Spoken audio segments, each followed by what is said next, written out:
Hi friends, doctor Manju Singh this side. आज हम बात करेंगे हाइपरटेंशन, मैनेजिंग हाइपरटेंशन इन वुमेन।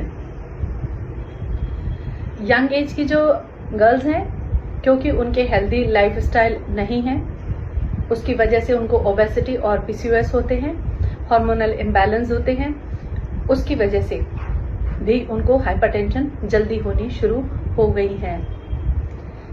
वर्कलोड के जो स्ट्रेस है वो भी, साउंड स्लीप नहीं रही है बच्चों की, क्योंकि सोशल नेटवर्किंग इतनी ज़्यादा बढ़ गई है, साउंड स्लीप नहीं रही है, उसकी वजह से भी वो लोग यंग एज में ही 30-35 ईयर्स की एज में ही बच्चे हाइपरटेंशन के शिकार हो रहे हैं। उसके बाद मिडिल एज की वुमेन और उसके बाद मेनोपॉजल एज की वुमेन। मेनोपॉजल एज की जो वुमेन है, क्योंकि वो मेनोपॉज को अपने आप से नहीं संभाल पाती हैं, तो उसकी वजह से जो हार्मोनल इम्बैलेंस उसमें होता है, जो उनकी स्लीप डिस्टर्ब होती है, जो उनके स्ट्रेस का लेवल बढ़ता है, जो उनका अकेलापन, एंजाइटी और डिप्रेशन बढ़ता है, उसकी वजह से भी उनको हाइपरटेंशन होनी शुरू हो गई है। हाइपरटेंशन मतलब आप समझ सकते हैं कि नॉर्मल बीपी 120/80 और हाइपरटेंशन में मोर देन 140/90। तो अगर आपका बीपी 140/90 रहता है, you have to be very conscious about it, because hypertension is a silent killer.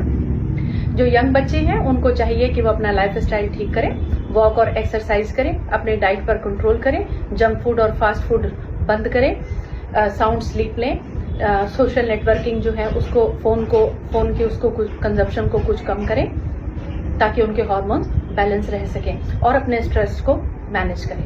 Low salt diet लें, हाई कैलोरी डाइट ना खाएं, जंक फूड और फास्ट फूड को अवॉइड करें, साल्ट और sugar as less as they can. उसके अलावा अपनी वॉक और एक्सरसाइज कंटिन्यू रखें। योगा बहुत अच्छी चीज है हाइपरटेंशन को कंट्रोल करने के लिए, और मेडिटेशन भी बहुत अच्छी से आपके हाइपरटेंशन को मैनेज कर सकते हैं, क्योंकि जितना आप स्ट्रेस मैनेज करेंगे उतनी ही आपकी हाइपरटेंशन भी मैनेज रहेगी।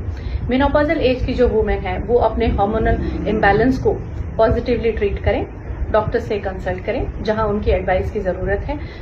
एक्टिव रहें, एक्टिव लाइफस्टाइल रखें, खाने पीने पर कंट्रोल रखें, अपने ओबेसिटी को मैनेज करें। वेट को कंट्रोल करेंगे, हाइपरटेंशन डेफिनेटली कंट्रोल होगी, क्योंकि हार्ट के ऊपर सबसे ज्यादा प्रेशर अगर किसी चीज का है तो वो आपके ओवरवेट होने का है।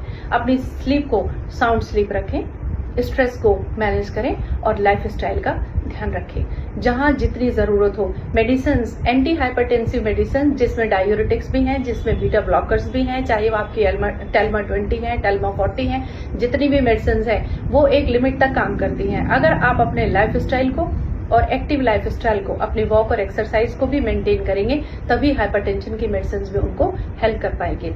एंड आयुर्वेदा में अर्जुना है, पुनर्नवा है, जितने भी हमारे डायूरेटिक्स हैं वो सभी बहुत अच्छा काम करते हैं हमारी हाइपरटेंशन को रिलीव करने में। और उसके अलावा बेस्ट औषधि है सर्पगंधा, लेकिन बिना डॉक्टर की एडवाइस के कोई भी मेडिसिन नहीं लेनी है। सो अपनी हाइपरटेंशन को मैनेज करें, क्योंकि इट्स ए साइलेंट किलर। और लेडीज अब बिल्कुल हाई रिस्क पर आ गई हैं, क्योंकि वो घर और दफ्तर दोनों को मैनेज करते करते उनकी अपनी जान पे बनी हुई है। तो सबसे पहले आप अपनी सेहत का ध्यान रखें। आप रहेंगी तो ही बाकी सब पसारा संभाल पाएंगी, जब आप नहीं रहेंगी तो ये सब कुछ ऐसे ही पड़ा रह जाएगा। Thank you and always happy to help you all types of counseling and all types of medicinal treatment.